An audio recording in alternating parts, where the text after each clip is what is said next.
శ్రీదేవి భాగవతము. సూతుడు సౌనకాది మహాములకు దేవీ భాగవతాన్ని ఇలా వివరిస్తున్నాడు.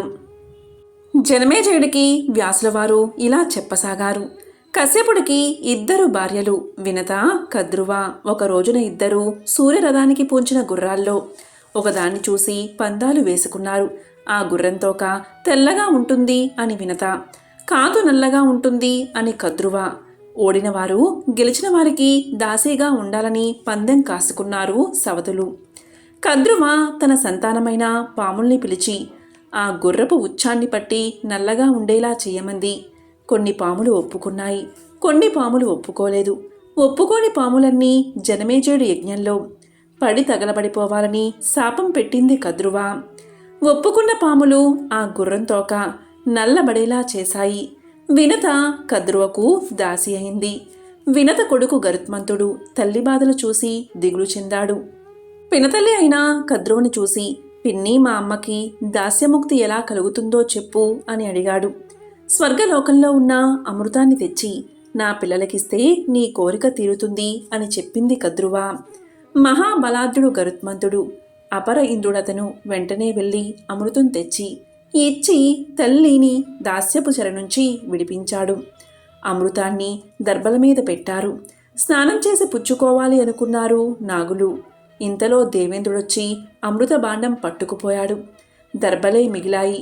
బాండం ఎత్తుకెళ్లడంతో దర్భలపై చిందిన అమృత బిందువుల్ని చూసి ఆ దర్భల్ని నాకసాగాయి నాగులు. ఫలితంగా వాటి నాలికలు చీలికలు అయిపోయాయి. అప్పట్నుంచి పాములకు 2 నాలుకలు అయ్యాయి. ఇలా ఉండగా కద్రువ నుండి శాపం పొందిన వాసుకి మొదలైన నాగులు బ్రహ్మ వద్దకు వెళ్ళి తమకు తల్లి పెట్టిన శాపం చెప్పి తప్పించమని కోరడం జరిగింది. బ్రహ్మ వారికి ధైర్యం చెప్పాడు. వాసుకి చెల్లెలైన జరత్కారువు అనే పేరుగల ఋషికిచ్చి పెళ్లి చేయమన్నాడు. ఆ దంపతులకు ఆస్తికుడు అనే కొడుకు పుడతాడు. అతడే మీ పాముజాతిని రక్షిస్తాడు అని చెప్పాడు బ్రహ్మ. జరత్కారుడు అనే ఒక ఋషి ఉన్నాడు. తన పేరింటి పిల్లని తప్ప మరొకరిని చేసుకోనని అతనికో నియమముంది. వాసుకు చెల్లెలు పేరు జరత్కారువే కావడం వల్ల ఆ ముని ఆమెను పెళ్లాడాడు. తనకి ఇష్టం లేని పని ఏమి చేసినా సరే ఆమెను వదిలేస్తారని షరతు కూడా పెట్టాడు. కొన్నాళ్ళయింది. జరత్కారువు గర్భాన్ని దాల్చింది. ఒకరోజు జరత్కారుడు మధ్యాహ్నం భోజనం చేసి నన్ను లేపకు అని చెప్పి నిద్రపోయాడు. మెల్లగా సాయంకాలమైంది. సంధ్యావందనానికి సమయం దాటుతోందన్న భయంతో ఆమె అతన్ని నిద్రలేపింది. మండిపడ్డాడా ముని, నే చెప్పిన మాట తప్పావు, నేను వెళ్ళిపోతున్నాను, నువ్వు మీ అన్నయ్య దగ్గరకు పో అని చెప్పి జరత్కారుడు ఆమెను వదిలి ఇంచక్కా పోయాడు. నాగకన్య జరత్కారువు అన్నగారైన వాసుకి పంచన చేరింది. ఆమెకు ఆస్తికుడు జన్మించాడు. తల్లి కులాన్ని రక్షించడానికే నీ యజ్ఞం ఆపాడు. అదలా ఉంచు. నువ్వు భారతం విన్నావు, అయినా మనశ్శాంతి లేక బాధపడుతున్నావు. నీకు మనస్థిమితం కోసం నీ తండ్రికి ఉత్తమ గతులు సర్దించడం కోసం నువ్వు నేను చెప్పినట్లు చెయ్యి. దుర్గాదేవి మందిరం కట్టించు, అన్నీ సిద్ధిస్తాయి. దేవి భాగవతం తెలుసుకో. పరమ పవిత్రమైనది. చిత్ర విచిత్రాలైన కథలతో కూడి ఉంటుంది. నేను స్వయంగా వినిపిస్తాను. నీకు దాన్ని మించి వినదగ్గ పురాణం మరొకటి లేదు. అది వింటే అన్ని కోరికలు సిద్ధిస్తాయి. అలాగే అంబాయజ్ఞం కూడా చెయ్యి అని చెప్పాడు వ్యాసుడు జనమేజయుడికి. వ్యాసుడు చెప్పిందంతా విని జనమేజయుడు అడుగుతున్నాడు. బాగానే ఉంది. అంబాయజ్ఞం చేయమంటున్నావు నువ్వు. అంబ ఎవరు? ఎలా పుట్టింది? ఎక్కడ పుట్టింది? ఆమెలో ఉన్న గుణాలేమిటి? ఆమె పేరిట ఆ యజ్ఞం ఎలా చెయ్యాలి? దాని స్వరూపమేమిటి? అసలు ఈ బ్రహ్మాండం ఎలా పుట్టింది? అలాగే బ్రహ్మ విష్ణు మహేశ్వరులు ఎవరు? వాళ్ళకి మృత్యు ఉందా? అసలు వాళ్ళు స్వతంత్రులా, పరతంత్రులా? వాళ్ళెలా పుట్టారు? వాళ్ళకి కూడా సుఖదుఖాలు, ఆహార నిద్ర మైథునాలు అవన్నీ శరీరాలయ్యే ద్రవ్యాలతో తయారు కాబట్టాయా? మట్టి, నీరు మొదలైన 7 ధాతువులతోటనా? సత్వరజతమో గుణాలు మూడిటిలో ఏ గుణం వారిలో ప్రధానమైంది? వారికేవే ఇంద్రియాలు ఉన్నాయి? వాటి అనుభవం ఎలా ఉంటుంది? వాళ్ళ ఆయు ప్రమాణమేమిటి? వాళ్ళెక్కడ ఉంటారు? వాళ్ళ విభూతులేమిటి? మళ్ళీ ఇంకెప్పుడు అనుమానమనేదే పుట్టకుండా ఉండేలాగా అన్నీ సవివరంగా చెప్పి నన్ను ఉద్ధరించు తాత. జనమేజయుడు అడగడం పూర్తి కాగానే అందుకున్నాడు వ్యాసుడు. మా చెడ్డగడ్డు ప్రశ్నలు వేశావు కదరా మునిమనవడా. బ్రహ్మాది దేవతల ఆవిర్భావం చెప్పడం అంత సులువైన పనేమీ కాదు.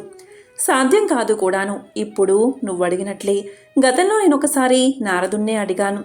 ఆ ముచ్చట చెబుతాను విను. గొప్ప మేధావి అయిన ఓ దేవర్షి, ఈ బ్రహ్మాండాన్ని ఎవరు చేశారు? ఎలా పుట్టింది? ఇది నిత్యమా అనిత్యమా? దీన్ని ఎవరో ఒక్కరే చేశారా లేక చాలామంది కలిసి చేశారా? కర్త లేకుండా పని జరగదు కదా, ఎవరా కర్త? కొంతమంది అంతా శివుడే అంటున్నారు, ఇంకొంతమంది అంతా విష్ణువే అంటున్నారు, మరికొందరేమో అంతా బ్రహ్మమయం అంటున్నారు. వేరే కొందరు వేదవాదులు వెలుగుమూర్తి అయిన సూర్యుణ్ణి సర్వేశ్వరుడు అంటున్నారు. యజ్ఞాలు అవి చేసిన వాళ్ళేమో దేవేంద్రుడే దేవదేవుడని వాదులాడతారు.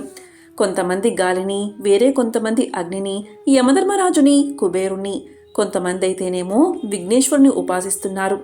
వీళ్ళంతా ఇలా ఉండగా ఓ వర్గం వారు భవానీనే సర్వేశ్వరిగా సేవించడం జరుగుతుంది. ఆమె ఆదిమాయ, మహాశక్తి, ప్రకృతి, లోకశ్రేష్ఠ వ్యవహర్త, ప్రహర్త అని అన్ని గాథాలకు, అందరూ దేవతలకు ఆమె తల్లి అని, ఆద్యంతాలు లేనిది అని, అన్నిటా వ్యాపించి ఉందని, నిర్గుణని, కళ్యాణ స్వరూపిణి అని చెబుతున్నారు. మళ్ళా వీళ్ళలోనే ఆమె వైష్ణవి అని ఒకరంటే, కాదు శాంకరి అంటారు మరొకరు. ఆ రెండూ కాదు, ఆమె బ్రాహ్మి అంటారు మూడోవారు. అవేం కాదు, ఆమె వాసవి అని, వారుణి అని, వారాహి అని, నారసింహి అని, మహాలక్ష్మి అని, వేదమాత అని, విద్య అని కూడా అంటుంటారు. కపిలముని మొదలైన సాంఖ్యుల్ని చూస్తే వాళ్ళేమో అసలు ఈ జగత్తు ఈశ్వరహీనం అని చెబుతున్నారాయే. జగత్తు దానికదే స్వభావ సిద్ధంగా పుడుతుందని, పురుషుడి కరుత్వం ఏమీ లేదని, ప్రకృతే అంతా చేస్తుందని చెబుతున్నారు. ఇవన్నీ చూస్తుంటే మనసు ఎటూ మొగ్గలేకపోతుంది. ధర్మాధర్మ చర్చ వచ్చినప్పుడు అదే ఇది అనడానికి ప్రత్యక్ష ప్రమాణమేమీ ఉండడం లేదు. సత్వగుణమే దేవతా లక్షణమని, సత్య ధర్మ దేవతలే పాలిస్తారని చెబుతారు. అదే అయితే ఆ దేవతలు పాపాత్ములైన రాక్షసుల మూలంగా బాధలు పడుతూ ఉంటారు కదా. మరింకా ఆ ధర్మంలో గొప్పతనం ఏమిటి? ఇలాంటి సందేహాలతో నా మనసు నిలువున వణికిపోతుందంటే నమ్ము. నువ్వే నా సందేహాలు తీర్చాలయ్యా అని అడిగానయ్యా నారదుణ్ణి. ఆయనంటాడు, నన్నేం చెప్పమంటావయ్యా వ్యాస, నీకన్నా ముందే ఈ సందేహాలన్నీ నాలో కూడా పుట్టాయి. గబగబా బ్రహ్మలోకానికి వెళ్ళి నా తండ్రైన బ్రహ్మను కలుసుకున్నాను. నానా ఇదంతా ఎలా పుట్టింది? ఎవరు సృష్టించారు? నువ్వా, నీ బాబైన విష్ణుమూర్త, ఆ మూడో కంటి వాడైన శివుడా? మీలో అందరికన్నా ఉత్తముడైన వాడెవరు? గుళ్ళు, గోపురాలు, తీర్థాలు, తిరునాళ్ళు నా మనసుకేమీ శాంతిని ఇవ్వలేకపోతున్నాయి. పరతత్వం తెలియందే ఏమీ ప్రయోజనం ఉన్నట్లు కనబడడం లేదు. నేను అజ్ఞానిని, నాకు అన్నీ విడమర్చి చెప్పు అని అడిగాను ఆయన్ని. ఆయన నాకేసి తేరిపార చూసి, గట్టి ప్రశ్నే వేశావురా అబ్బాయి, దీనికి ఖచ్చితమైన జవాబు ఆ విష్ణు భగవానుడే చెప్పలేడు. నేనెంత సరైన తత్వం తెలిసిన ప్రాణి ఈ ప్రపంచంలో ఎక్కడా ఉన్నట్లు లేదు. కానీ విరాగులు, నిరోహులు, మచ్చరం లేనివాళ్ళు అయిన మహాపురుషులు మాత్రం సత్యాన్ని కనుగోగలుగుతారు. అయితే వాళ్ళు నోరిప్పి ఇదే ఇది అని రూఢిగా చెప్పిన దాఖలాలు ఏమీ లేవు. పూర్వం ప్రళయకాలంలో స్థావర జంగమాత్మకమైన ప్రాణికోటి యావత్తూ నాశనమైపోయింది. లోకమంతా సముద్రంగా మారిపోయింది. తర్వాత పంచభూతాలు పుట్టాయి అంటూ బ్రహ్మ నారదుడికి వివరిస్తున్నాడు. ఈ విధంగా సూతుడు సౌనకాది మహాములకు శ్రీదేవి భాగవతాన్ని వివరిస్తున్నాడు. ఓం శ్రీ మాత్రే నమః.